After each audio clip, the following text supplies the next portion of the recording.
Welcome back to Missed Conversations. Today we have with us Sister Sona Bahri from Inner Space Center, Abu Dhabi.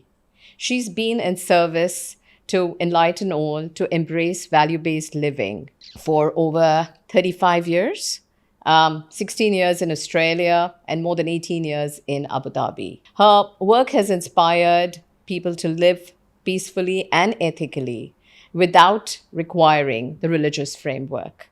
Welcome. Didi. Thank you, Rahat. Lovely to be here today. She has done her bachelor's in language in the language Japanese language and culture from JNU. She's done administrative courses in Australia and is a linguist, knowing more than 5 languages. Now, Spanish, Italian, French. Japanese, French, Hindi, English, and now Arabic after being in Abu Dhabi for so long. Urdu. Okay. Thank you for joining us. So, Sister Sona, enlightened living goes beyond religion. How? Well, it's about light, isn't it? When we say enlightened, it's obvious. True. It's about the inner self carrying inner light. Religion is a framework, and it's a good framework. It works for some, doesn't work for others. But just because you're stuck in the framework doesn't mean that you're carrying your inner light necessarily.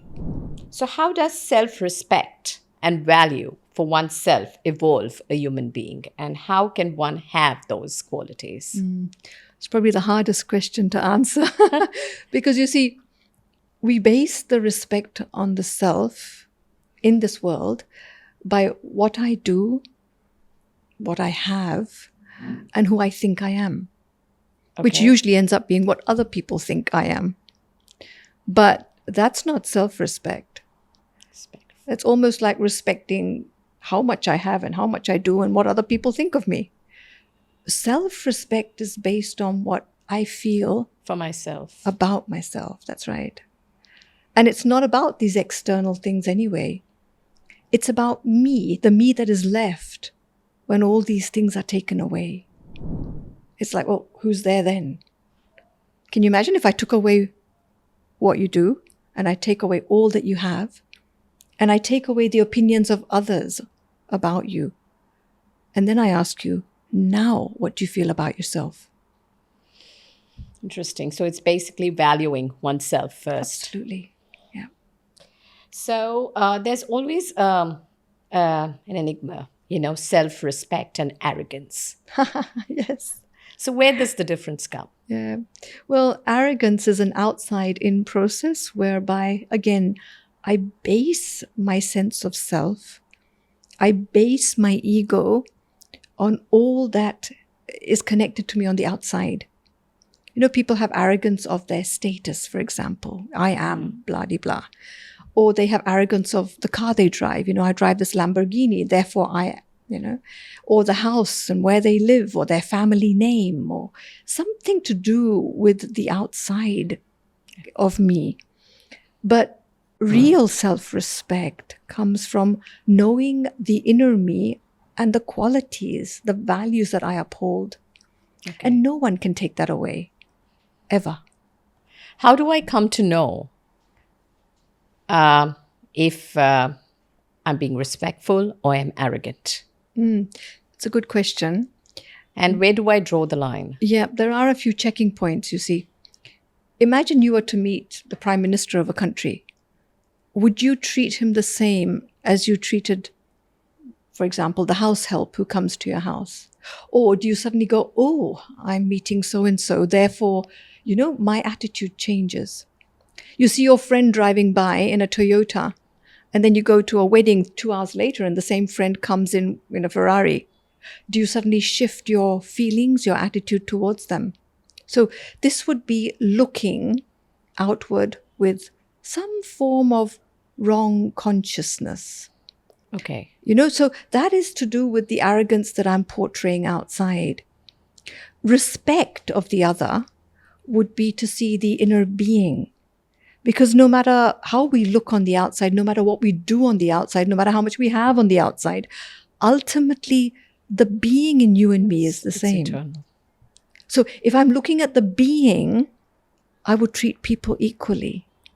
I might need to take into account or factor in their background in terms of knowing which words to use, language to use. But my attitude doesn't change. So don't build a perception around who people are Based on the outside. outside. Yeah, yeah. Respect them nevertheless. That's right. So there's a lot being spoken on peace and harmony with what's happening in the world. So how to achieve inner peace and make it more of a daily habit? Because I think that's very relevant, very important for any human being. I think most people would agree that peace is like a foundation value or quality that we all are aspiring towards. Now, there's a little trick in life, and it's a big secret actually, that you would not want anything if you have not had it before. When people say, I'm looking for peace, I'm searching for peace, well, you don't search for something if you didn't have it and you lost it. Say you dropped a diamond necklace on the street and, you suddenly realize, oh, it's not there. What would you do? You'd go back looking for it. True. So it means you had it, you lost it. True. So the first thing I'll say is that we've had an experience of peace. Therefore, most humans have a subtle memory of that. They want to go back to it. Okay. So how can I get it? Well, it's obviously covered over. Just like that diamond necklace, it might have fallen into a crack between two tiles. You're going to have to look for it. The important thing is to look in the right place. And secondly, when you find it, hold on to it. And in my opinion, most people look for peace outside themselves. A massage makes you feel kind of temporarily relaxed. Yeah. I'd agree to that. You go for a holiday. Again, you walk away from what makes you peaceless. And hey, for a few days, you're sitting at the beach. It's wonderful. But what happens when you actually come back? Exactly.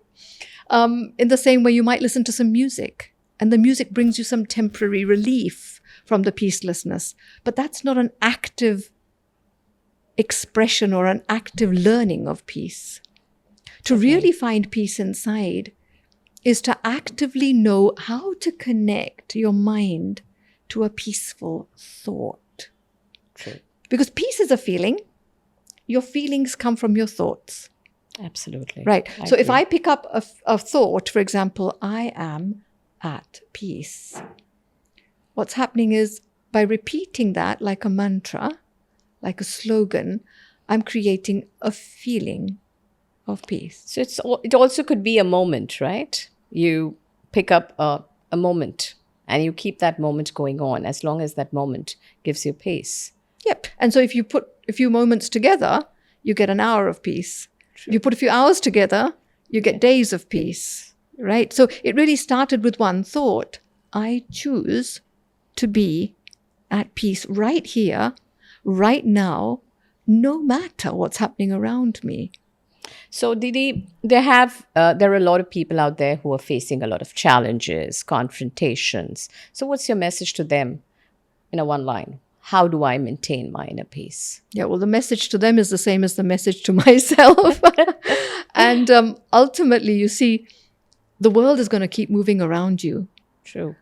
People will keep going up and down. I mean, that's just the reality, isn't it, of life? Situations are like clouds. They come, they go, they change, Nothing stays static outside of yourself. True.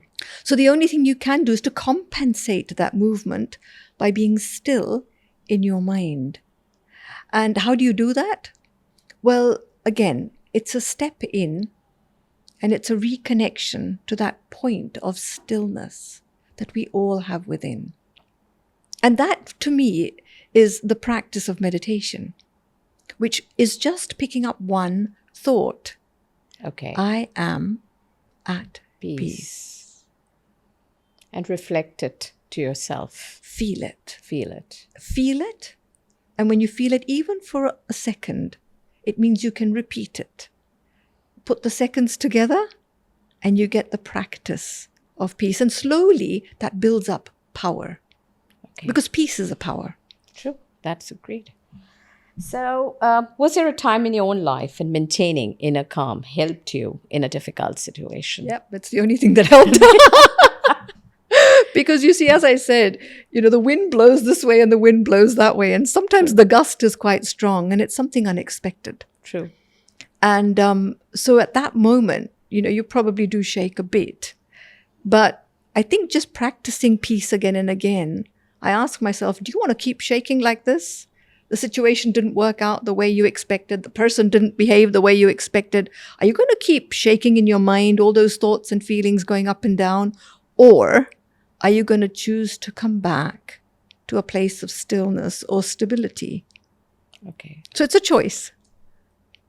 It's a choice that gets easier as time goes on because I think the more you practice it, the more you relate to it and the more you imbibe it. It just feels much better than, being unstable. Okay. The next point is about love and goodwill. Yes.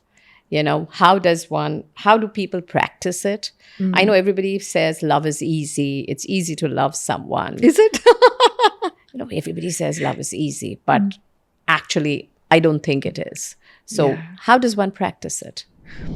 Well, our original nature is love, but if you can imagine, there's an inner battery. And as this battery has become flatter, through our journey of life and all that we go through, then the amount of love I am accessing seems to be diminished. As a result, I start to want love because I still want to feel good. I want to feel loved. And as I start to want love, I start to build expectations of others. True. Right? So if people fulfill my expectations and tell me I'm a lovely person, I'm looking really good, oh, wow, well, this person's in my good books today. But tomorrow, if the person doesn't behave the way I want or say what I want, then my love for them seems to have diminished. But actually what's happened is it was always a bit of an illusion because my love was based on getting, not giving. So it was not real love. No, real love is actually an act of unconditional giving, not based on the other, but based on my fullness. True. So it's basically something which it's like how you love an object. You say you love someone, but when you really love someone, it's unconditional love. Love is only unconditional. Anything that's not unconditional is not love. That's so true. Okay. Another thing, I think there's a lot of, a lot of people who think about empathy. Yeah. So how do you feel? How do we bring about empathy in our lives? Because I think it's very, very important in our journey of life to have that value. Because we are normally so, we take life as it comes. It's hard to judge anyone's life these days. Our lives are not the way they were before. Nobody seems to have a standard life. We all seem to have lives that kind of have swerved in all sorts of directions. And it's really hard to know anyone's journey. True. So when you see a person behave in a particular way or go through a situation, or, the first thing I think we tend to do, and I include myself, is there's a little bit of judgment or criticism that comes in. Okay. And I would say that judgment and criticism are the opposite of empathy. Empathy is about being able to say, well, I understand that you are the way you are because of something that you've seen on your journey. I may not know what, I may never know what, but there's a feeling of mercy or compassion that comes in that goes, well, it's okay that you're the way you are today. You're obviously sorting through something that has not been right in your previous years. So is it basically acceptance? Acceptance is a part of it. Okay. And I would say after accepting the person as they are, you kind of float a bit further up and you go, along with the acceptance, I also want to send you the best wishes from my heart so that you heal, you understand, and you move on. Since we're talking empathy, can you share a story where kindness completely shifted the dynamics of a relationship? There's many stories, and it's both ways for me. There are times when I may have made a mistake and someone's kindness towards me has really helped. I remember many years ago, I think I wasn't really aware of the impact I was having on others. And so there was quite a lot of people who were upset with me. And I couldn't Why? understand why, because of my behavior. But I couldn't see myself at the time. And I was very young. And there's Okay. only so much you know when you're young. Gray hair help. And I remember, I say a little old lady, but a very wise mentor who one day walked up to me and she held my hand and she said, "I'm concerned about you." And I looked at her and I thought, why would you be concerned about me? And she said, "I don't want your heart to hurt." Oh, how sweet. And I looked at her and I said, well, what can I do if my heart hurts? She says, just let go of this moment. Don't let it embed itself in your heart. Okay. Moments come, moments go. And so that act of kindness and compassion and that 5-minute or 10-minute walk I had with her holding my hand really elevated how I felt. And I think in the same way, I mean, there's definitely been people who have done wrong to me. I don't even remember most of it. And my kindness, I guess, is just that I forget. I just seem to have an ability to let go and say, move on. So it is when you say forget, you also forget and forgive. Well, it's strange, this word forgive, actually. I think Elizabeth Kubler-Ross actually wrote or said in one of her speeches, God doesn't forgive because God doesn't condemn, or something like that. Okay. And it stayed with me all my life, and it's made me realize that until I don't criticize you and judge you, I don't need to forgive you. Okay. I only forgive you after I've felt that you've done something you've wrong. done a deed and you felt you needed to forgive. That's right. And so I'm kind of cleaning up my Okay. own judgment of you by saying, Okay. now I forgive you. But hang on. I mean, whatever you did, however you were, you're just a product of your journey. True. So if I understand it from that perspective and go, okay, well, you're acting the way, your journey has evolved or the journey has shaped you, then why do I need to judge you and condemn you anyway? And if I don't, there'll be no forgiveness. So personally, I find forgiveness a bit of a hoo-ha. People have to forgive people, God forgive me. Well, God doesn't condemn us. So it doesn't really need to forgive. We need to just forgive ourselves. Yeah, that's true, actually. So does manifestation begin with kindness? Manifestation begins with a powerful thought of something selfless, a selfless intent. Okay. You can manifest something that is for you, that is selfish. It may manifest, but it won't bring the beauty and the power and the abundance that something selfless will. Selfless meaning it's good for all, not just for me or a limited number of people. Without any expectation. That's right. That's right. So also, since we've spoken about manifestation, how does manifestation work? I've been hearing about it. Okay, you can manifest. You get up in the morning and you manifest and it'll happen. So I don't think manifestation just happens. There is got to be some theory behind it. Definitely. Scientists like Einstein, they knew that what we see in front of us is energy.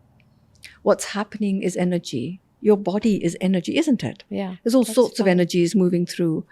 The spirit or the soul, the being inside is also energy. So there's the physical, the emotional, the mental, the spiritual, all sorts of energies, working together. Manifestation is to create in the physical. But what manifests is usually what's happening in the invisible.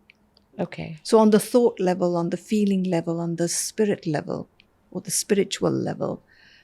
So I'm sending out vibrations and energy into the universe based on what I believe I want. And Okay. often what comes back is what's going to take you there, but it may not come back the way you want. So we're actually manifesting everything in our life. Yeah, because a lot of people are saying, that when you have a thought and when you want something, just manifest it. Yeah. It will happen. And you are creating your own environment around you. Yes. Which is true, because when you're thinking about it, you are in that space. And if you think it in the right manner, with the right thought in your mind and a right perspective, I don't see it why. Look, many of us manifest a phone call. You think of someone, a Now minute that's later getting you literary. you get a text message, you get a phone call, you go, how did that happen? But thoughts travel, energy travels. It's just that we're not tuned into feeling it. We're so busy in what we're doing, day-to-day activities, and the mind is also so busy. Okay. But if the mind was stiller and quieter, I would probably catch the energy of people around me. Okay. So if somebody had to ask you what is the correct way to manifest, would you be able to share? Well, I would say pick up a thought that is so positive that it brings benefit to many, Okay. and sit and send that thought out into the world. And then have patience. Keep going. One day, the return will come in a physical, tangible way. But it may not come the way you anticipate, but it will carry the energy of selflessness and goodness. I was just going to say, you have to think selflessly for it to. That would be my suggestion. Because the minute it's a selfish thought, it's so limited. It may come back to you, but I don't believe that it really is a pure manifestation. I think everybody will try. Well, tell me how you go. Okay, in modern life, white lies are very common. Yeah. So how do we balance honesty with kindness? Honesty with kindness, bringing in the whole concept of white lies. What matters is your intention. Once someone told me this story, and it really helped me because I'm a vegetarian. And, I find it hard when I see cruelty to animals. And so imagine there's a cow that's run away from an abattoir, a slaughterhouse, and is running down the street. And a kind-hearted vegetarian man sees the cow go off in that direction. And behind the cow comes a butcher and asks the man, where did the cow go? And the man points the opposite direction, goes, he went there. Now, seemingly that's a lie. But the intention of the man Is to safeguard. is to save the cow and to maintain his dharna, his life's value of nonviolence. So it's a tricky one. Yeah. But I would say that if you are aligned, if your intentions are aligned with your deepest values, your spiritual values, then what you do is not a lie. And sometimes we have to be a bit sensible, manipulating or maneuvering around society and people, because, and I say manipulation in the right way, not in the wrong way, because not everyone understands your values, especially as a spiritual person. True. Sometimes it feels like you're swimming against the tide. Yeah. And you're swimming upstream and everyone else is coming against you, Yeah, but So it's tricky. saying, since you're talking spiritual, the word being spiritual is like a fad. Could be, Use yeah. the word. Everybody says I'm spiritual, but Yeah. when you actually see the actions, there's no context Yeah. to it. So they'd like to be spiritual. They like to be spiritual. They like to be in that space of spiritual because it's a great conversation. Yeah. Oh, I am spiritual. I am like that guru. But when you see the actions, there's nothing there. So it's sad. It's sad. I think only if people acted upon what they said, I think we'd have a lot more peace. Well, what's that saying? The proof is in the pudding, right? Sure. And honestly, you only know when you're up against some difficulty in life. When things are not going your way, your reactions at that time, I think, are the proof of what you've been practicing when things are okay. So it's your day-to-day practice that comes to your rescue when things are not right. Sure. And it's at that moment that then people see who you really are. Imagine getting to a check-in counter at an airport. And here you are looking forward to your flight and you're going to meet a friend or a relative and you've packed your bags so carefully. And you get there and they say, sorry, we're overbooked. We can't do anything, ma'am. And it's like, what? How could you do that to me? But in that moment, if you can hold your peace and say, well, what else can we do? How can you accommodate me on another flight or whatever? It's the peace and the tranquility that actually bring the results. If you start to get angry and, lose your temper, You won't get anywhere. you actually don't give them much clarity to So you think. work on finding a solution, and you can do that when your Yes. mind is more at peace. When you've practiced peace so much that it's become a habit. True. That's the spiritual person. When your peace, when your love, when your inner joy have become such a deep habit that you can't be moved around, shaken, you don't fluctuate. I would say that is the definition of true spirituality. Has there been a moment in your journey where choosing truth was difficult, but ultimately led to growth? I wouldn't say that choosing truth was difficult, but I'd say that sometimes you get, dust goes in your eyes and you might not know exactly what to do. And for me, the best way of getting out of situations like that is to find somebody who I can talk to, who knows me well, and who can be a bit of a mirror or like a sounding board and help me to find my way out of that confusion. So I think good mentors in life are so valuable. That's important because I think they guide you. I think a good mentor also brings in a lot of strength into you. Absolutely, because they help you to find your inner strength. Yeah, they don't just impose on you. No, they never do that. And a good mentor will be honest with you and will know that your confusion is also caused by you, right? True. So to get out of that confusion, you need to sort of untangle your perspective and untangle your thoughts. Otherwise, you're not going to get out of it. Even if they pull you out temporarily, you will slide back because you haven't done your own inner work. Yeah. Non-violence, okay, since we spoke about it, in thought, word, and action. How do you achieve them? You just spoke about the case of a man who, did white lies, but did it because he wanted to achieve non-violence. So in thought, word, and action, how do you achieve them? It's probably my favorite word, non-violence. It sits closer in my heart to even the word peace.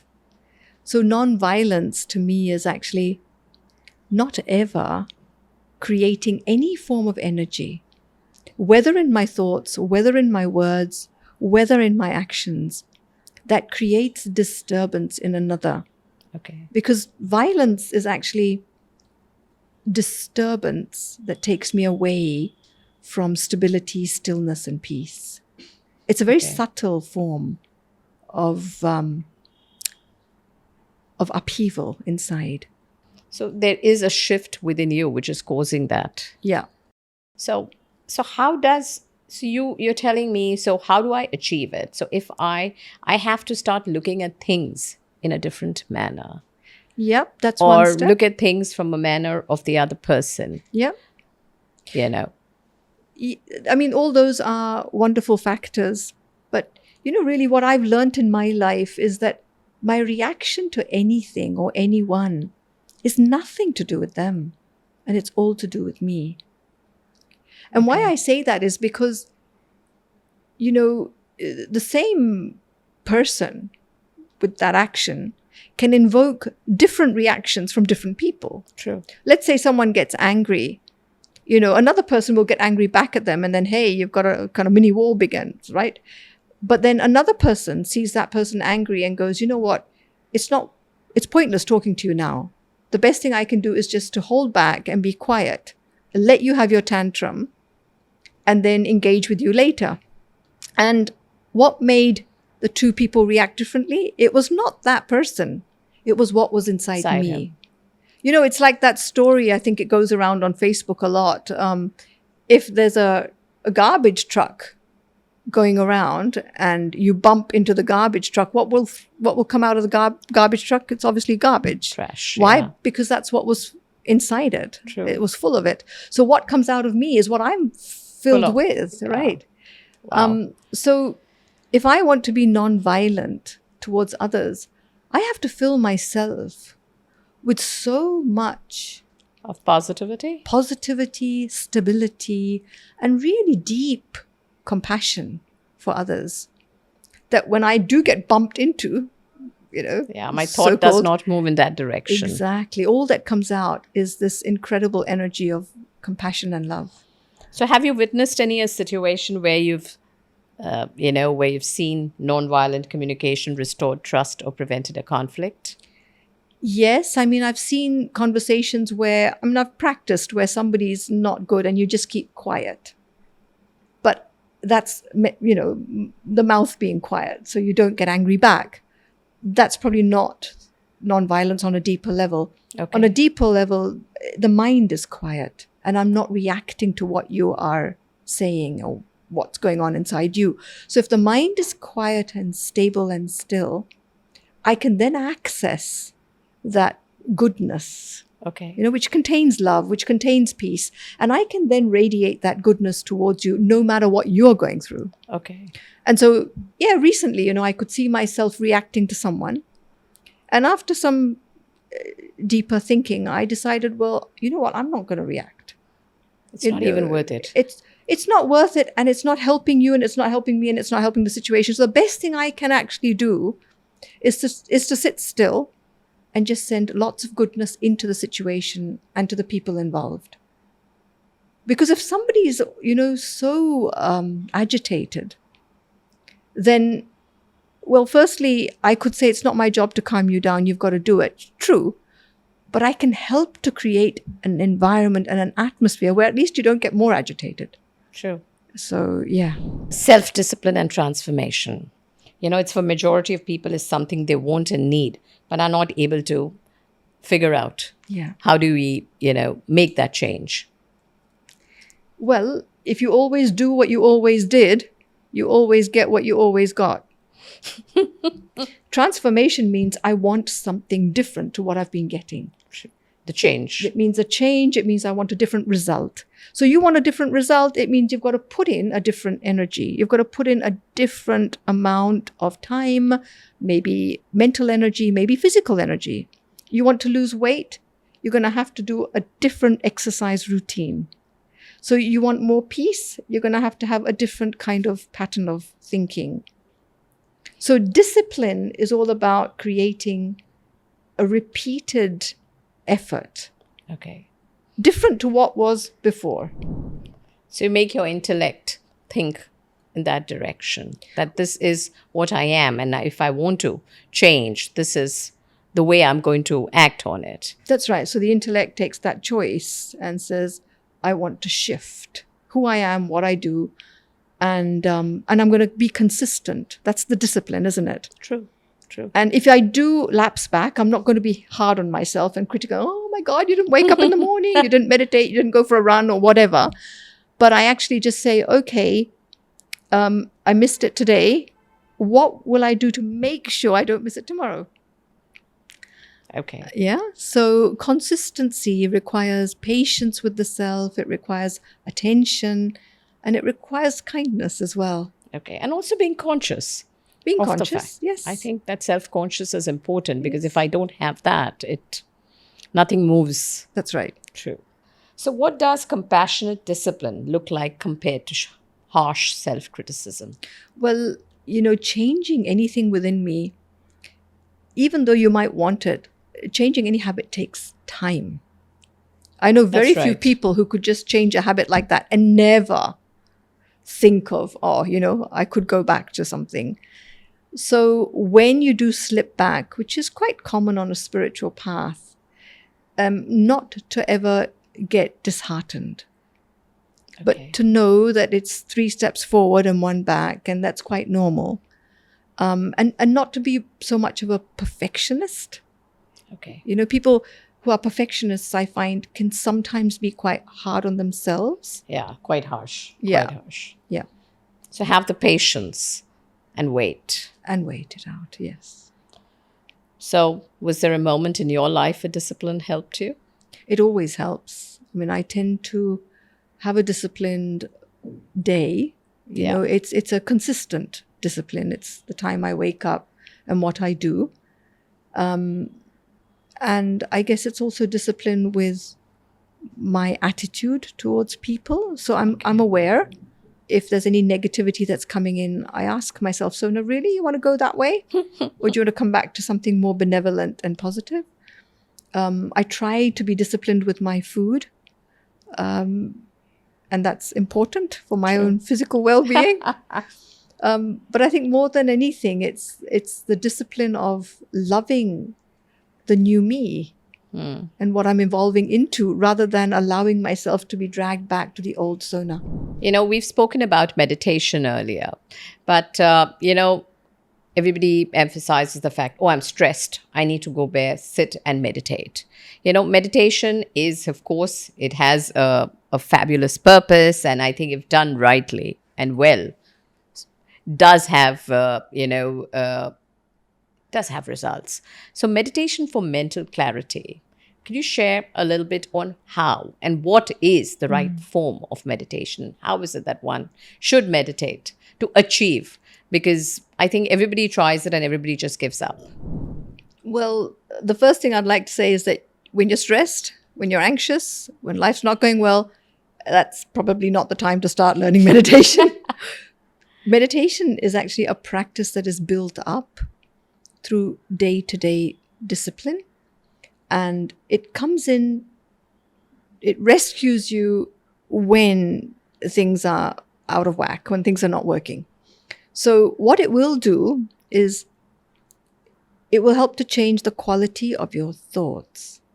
You know, you talked about stress, anxiety, anger. These are all what we call emotions. Any feeling or emotion comes from a thought. So you must have thought something stressful to feel stress. So if I think, oh my God, I haven't got the time, I need to do something. Obviously, that's going to create stress, right?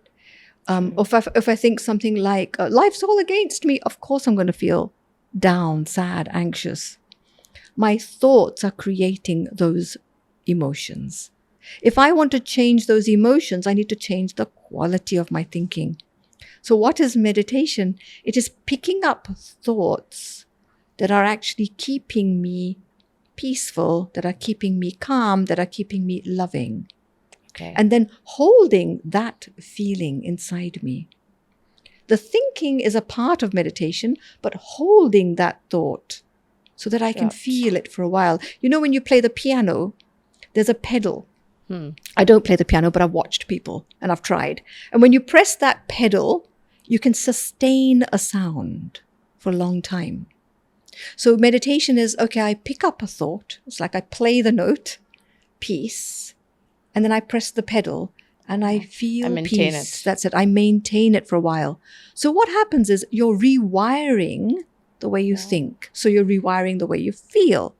So when the same situation that caused you stress comes about, rather than saying, oh my God, I haven't got time, you start to go, hang on, I've only got this much time. There is a deadline. Let me see how much I can do. I can only do what I can do. Let me give it a go. And if I'm peaceful and clear in my mind, more will get done. But you've built up the habit before. True. That moment of stress. And I think also people need to realize you suddenly just can't sit and meditate for hours and hours. You've got to start small. Even you're able to maintain that level of, start off with about 10 minutes. 10, I would say start off with 2 minutes. Yeah. 2, build it to 3, build it to 5, build it to 10. Yeah. But I would say the first week, just try 2 minutes, maybe 5 times a day. Just stopping the mind and feeling I am at peace. Whatever's going on around me, and it's probably a little bit up and down, it's okay. I can still detach or disassociate myself from all the madness and just sit with a thought of peace. So get your thoughts in place first. That's it. So have you ever guided someone who has first resisted it and then embraced meditation? Many. So when I first went to Abu Dhabi, the word meditation was probably not even known. I had to learn the Arabic word for meditation. And when I used to say it, people would look at me and say, what's that? So then I would start to say, well, do you want to have more positive thoughts? And they'd go, yes. And I said, do you want to have more positive feelings? And they'd say, yes. I said, okay, well, let's learn how to do that. How do I switch my thoughts from negative to positive? Therefore, I'm naturally, automatically switching my feelings. Okay. So the resistance 17 years ago, or perhaps I would call it the misunderstanding. Yeah, not knowing. Not knowing, absolutely. Yeah. Okay. So I think it is not knowing, not having the knowledge of going about. So there is a perception that's built in that I can't do it, and it's not possible. Yeah, So, or it's a bit strange. yeah. Why would I want to learn to meditate? What's that? Whereas if I said to someone, would you like to think more positively? Yes. I mean, who in this world would say, no, I have the most positive thoughts all the time? Right? True. So present moment awareness and secular mindness.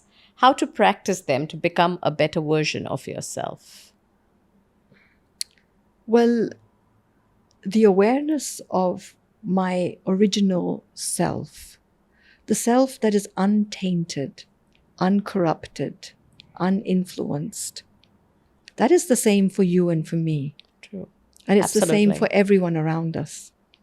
So the practice of awareness, the practice of meditation is the same around the whole world. We don't change Yeah.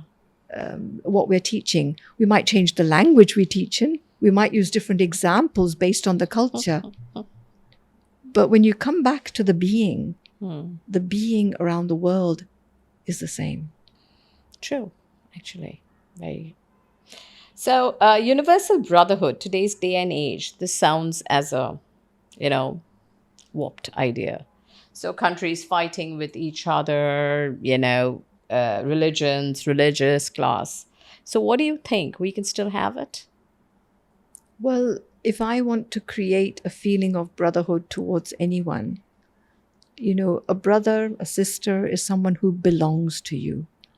I've got to find a reason why they belong to me, because we've got to come from the same family.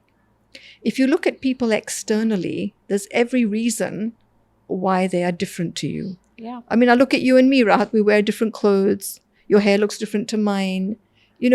Maybe what you had for breakfast might have been different to me. The way your day is going to be might be different to me. So do I choose to look at all the external differences? Or can I focus on the fact that we belong internally to a very similar source? Okay. And even if you just want to compare your mind and mine, when you're unhappy, the thoughts you have would be the same as mine. When you're happy, the thoughts will be equal. So internally, we're actually very similar and we belong. Externally, we might look different.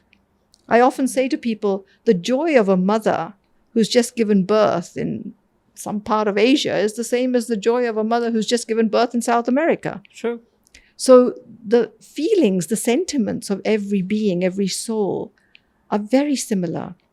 So if we choose to see each other as souls on journeys, there's a sense of belonging. True. But if I keep looking at what makes us different, we won't belong. There's no brother or sisterhood then, is there? True. So I think that brings to the fact is that we all think of ourselves from a physical being. I think to move away from that and think of each one, because as a soul, That's right. each one is all connected. So outer consciousness versus inner consciousness, or what you might say, the consciousness of perhaps the form, the body, the labels, as opposed to the consciousness of the inner self, the being. And internally, if we compare notes with anyone, even someone who doesn't speak your language, the things that stress them out and stress you out won't be too different. True. Right? That's true. And your body anyway goes. Your body So- goes, true. Your soul stays. Yes. And you move on in life. So some say focusing on inner peace makes people passive about social or political action. Your thoughts? Peace doesn't mean I don't act. Peace doesn't mean I don't express myself. It's how I express myself. You see, values, virtues, qualities, these are the how. Peace doesn't mean someone's putting, a tape on my mouth and saying you don't speak. No. But if I express myself in a way that is in sync with peace, in a calm way, the chances are that I will create an atmosphere of peace around me and bring down the emotions that are perhaps up and down, in someone else. So I would say peace is a very active power. Okay. Peace is felt. If my peace is not being felt around me and people are not relating to my inner state, then what am I doing inside? Yeah. Each one of us creates this atmosphere. People call it an aura. Yeah. The atmosphere, just the word, atmos in Greek means soul. Yeah. Sphere is, as you know, the place around, you. So whatever I'm vibrating or whatever I'm feeling, that creates my aura, my atmosphere. And, we pick it up from each other. So I wouldn't say that peace is something passive, but definitely I find that people who are at peace, they take their time. They don't react.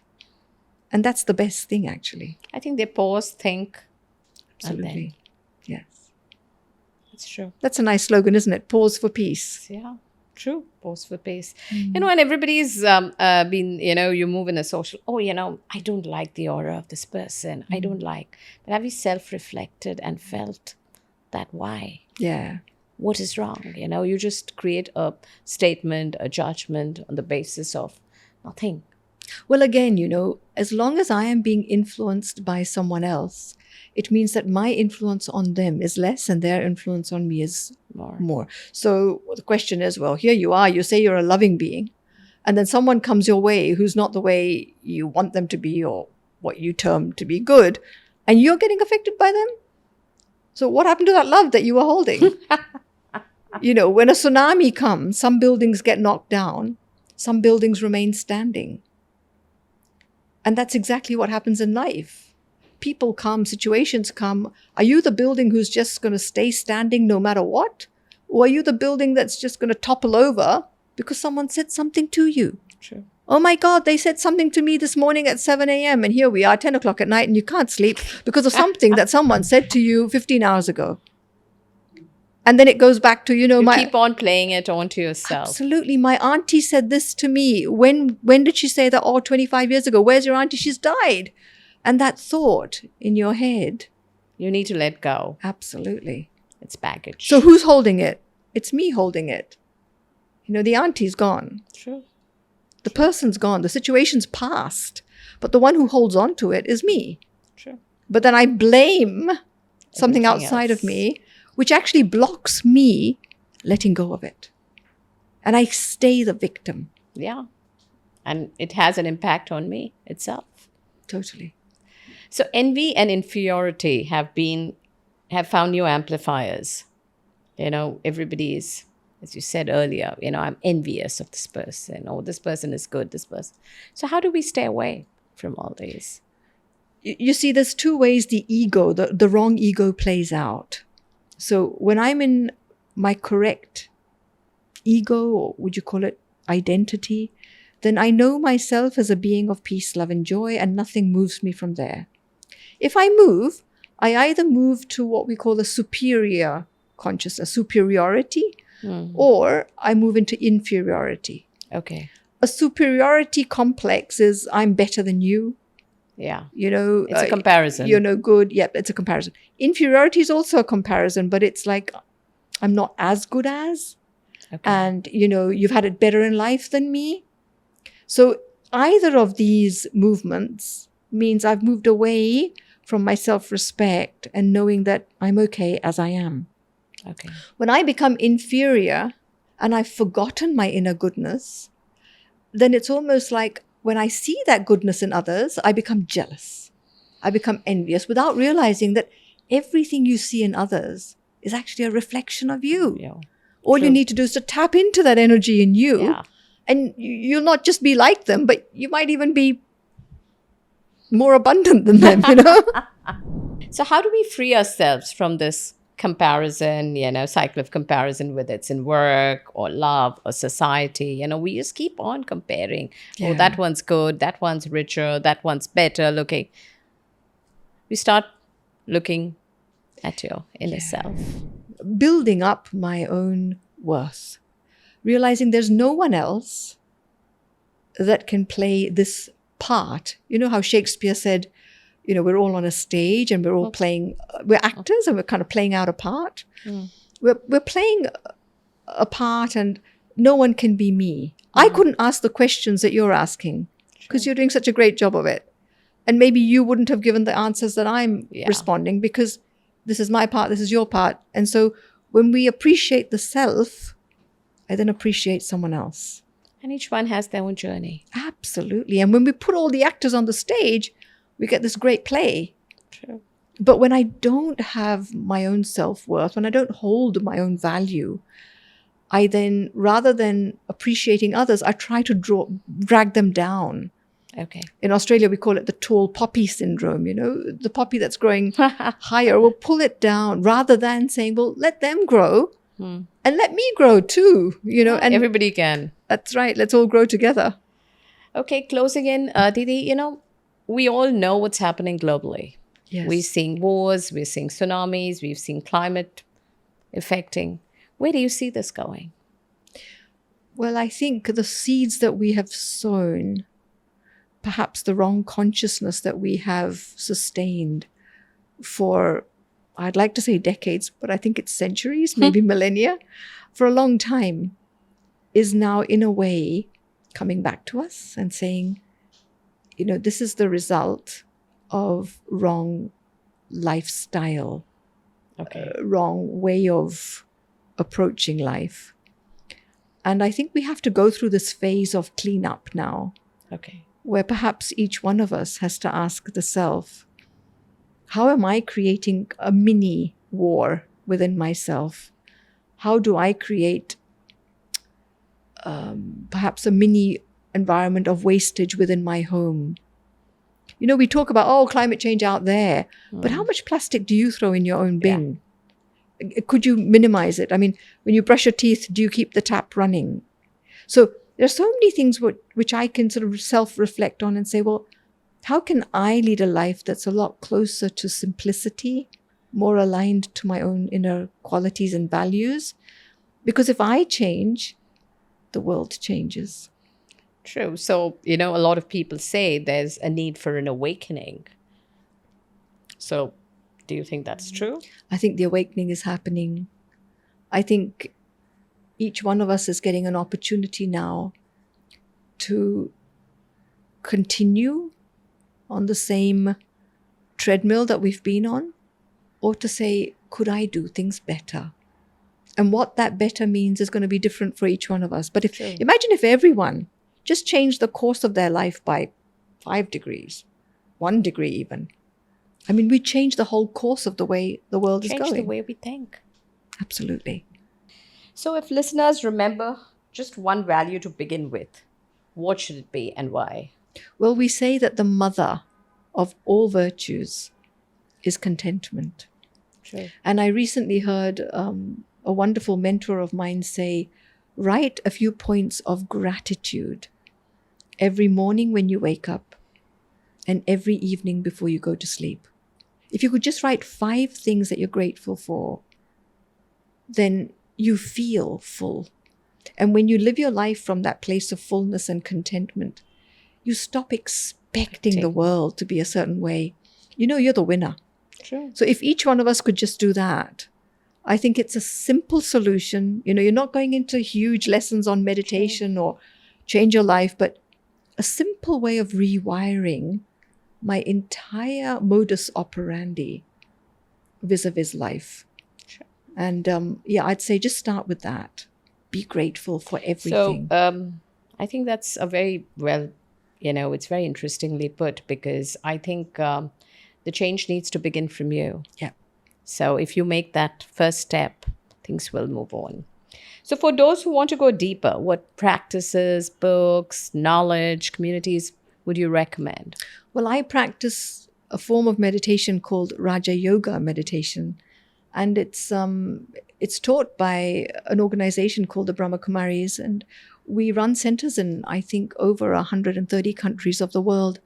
So I would say find a center close to you, and you may not ascribe to this form of meditation. You might want to do something else, but find a practice that actually helps you to change the way you think.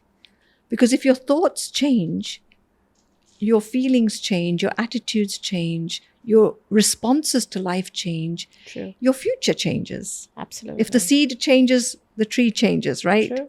True. So change the way you think, change your life. So, as we wrap up, what gives you hope about humanity's capacity for peaceful, ethical living? Well, people like you who are making these sorts of conversations available. You know, it's the people who are trying to get this message out and are getting the message out to thousands, millions in the world. We can do it differently. We can be different. Sure. You've got a choice. Everybody's got to make that effort. Absolutely. Everyone has a choice right here, right now. But are we up for taking that chance? Yes. Okay. If the last one, if there's one piece of wisdom, one you would like to share with our listeners, what would you like to say? I would say listen to your own voice of wisdom. Dive deep within yourself and find your inner voice. Yeah, find that inner diamond, that jewel, because it's there.